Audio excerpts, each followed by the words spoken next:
Gilas Pilipinas wala ng tsansa makapasok sa second round ng FIBA World Cup. Pag-usapan natin yan dito sa The Bounce PH.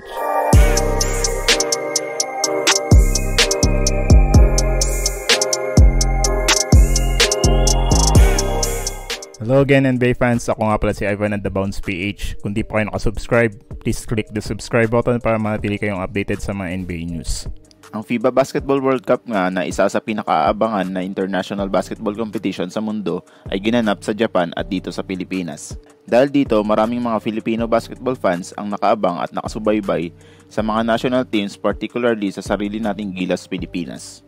Sa kabila nga ng mataas na hopes at anticipation sa ating national team, dahil nga sa paglalaro para sa kanyang bansa ng NBA player mula sa Utah Jazz na si Jordan Clarkson, pati na rin ang mga high potential Filipino players na naglalaro sa iba't ibang international basketball leagues tulad ni Kai Sotto, Renz Abando at Dwight Ramos.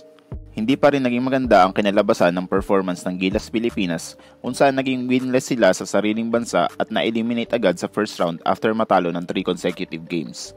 Sa first game pa lang nila kung saan nakalaban nila ang national team ng Dominican Republic, kung saan naglalaro din ng NBA player at Timberwolves star big man na si Karl Anthony Towns, ay hindi naging maganda ang performance ng Gilas sa kabila ng predictions na malaki ang tsansa ng Pilipinas na matalo ang Dominican Republic.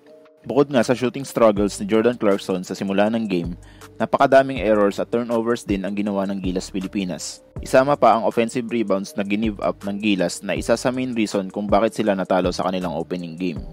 Although naging dikit naman ang laban the whole game, malaki pa rin ang naging impact ng performance ni Karl Anthony Towns lalo na sa clutch minutes ng game kung saan graduate din si JC.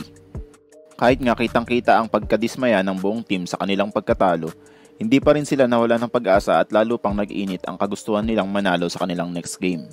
Nakalaban naman nila sa kanilang second game ang national team ng Angola, kung saan ang NBA player lang na naglalaro para sa kanila ay si Bruno Fernando ng Atlanta Hawks na isang role player lang din.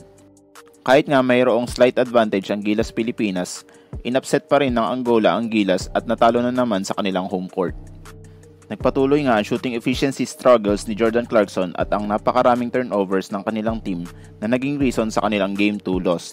Kahit nga lumiit na ang tsansa ng Gilas Pilipinas na makapasok sa second round ng FIBA World Cup dahil sa kanilang 0-2 standing, umaasa pa rin ang mga Filipino fans na makakapasok pa rin sila kung mananalo sila sa kanilang next opponent, which is ang Italy. Naging dikit ang laban ng Gilas at Italy sa simula ng game, pero dahil sa magandang ball movement at magpapaulan ng Italy ng sunod-sunod na 3-pointers ay hindi nakahabol ang Gilas. Nagpatuloy din ang struggles ng Gilas sa kanilang turnovers na naging reason para lumaki ang lamang ng Italy. Ang tanong ng lahat, ano nga ba ang nangyari, bakit hindi man lang nanalo ang Gilas kahit isang game? Malaki talaga ang potential ng Gilas Pilipinas dahil sa roster lineup na meron sila. Pero marami ding problema ang kapuna-puna sa kanilang team. Unahin na natin ang pinaka-obvious, which is ang kanilang turnover rate. Although hindi naman ito maiiwasan lalo na sa ganitong setting, kung saan limited lang ang time ng mga players na mag-build ng chemistry, lalo na sa case ng Gilas, kung saan majority ng kanilang players ay 1 or 2 years pa lang nakakapaglaro para sa national team or bago lang nagkasama sa iisang team. Unlike sa mga nakaraang roster lineup ng Gilas or kahit ng ibang national team na mga veterano na at matagal nang magkakasamang naglalaro para sa kanilang bansa. Isa ding reason ang kawalan nila ng isang true point guard na magmamanage ng kanilang set plays at pick and rolls, tulad ng ginagawa noon ni Jason Castro.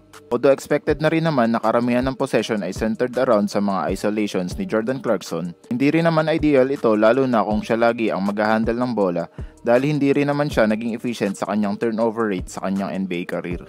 Mas maganda pa rin kung may kasama siyang efficient na playmaker tulad ng ginagawa ni Joe Ingles at Mike Conley noon, na naging reason para siya ay magkaroon ng blowout year at manalo ng 6-man award. Kapansin-pansin din ang mataas na foul rate ng Pilipinas dahil nga sa kakulangan at weakness nila sa defense. Madalas nga itong mangyari sa mga players na mahina sa defense dahil imbis na bantayan ng mabuti ang opposing players ay fa-foulin na lang nila ito para di maka-score. Nakakasira din ito ng phase at momentum ng game dahil nga hindi nagagamit ng Gilas ang strength nila sa transition offense. Mapapansin naman natin na kulang sila sa defense first players at mga wing defenders dahil puro guards at centers ang bumubuo ng roster ng Gilas. Dahil din sa maliit na lineup ng Gilas, naging reason din ito para mag-struggle sila na makakuha ng defensive rebounds. Lastly, malaking factor din ng kanilang pagkatalo ay ang coaching at lineup management. Kahit na mahirap naman talaga mag-implement ng sistema sa isang team na limited lang ang time na mag-build ng chemistry, hindi pa rin sapat ang naging game plan ni Coach Chot Reyes lalo na kung international at NBA level talents ang mga kalaban nila every game. Hindi rin naging maganda ang ikot at matchup ng kanyang mga lineups kaya nga hindi nagiging balanse ang kanilang plays. Hindi rin nakatulong na puro isolations ni Jordan Clarkson ang ginagawa nilang plays kaya mas prone siyang i-double team na nagiging reason ng patuloy niyang struggle sa kanyang shooting efficiency. Comment down below kung ano sa tingin niyo nangyari sa Gilas Pilipinas at kung may chance pa kaya silang makapasok sa Olympics. Kung gusto niyo po mabigyan ng shoutout, huwag niyo pong kalimutan mag-follow, like and subscribe dito sa The Bounce PH. Thank you and God bless.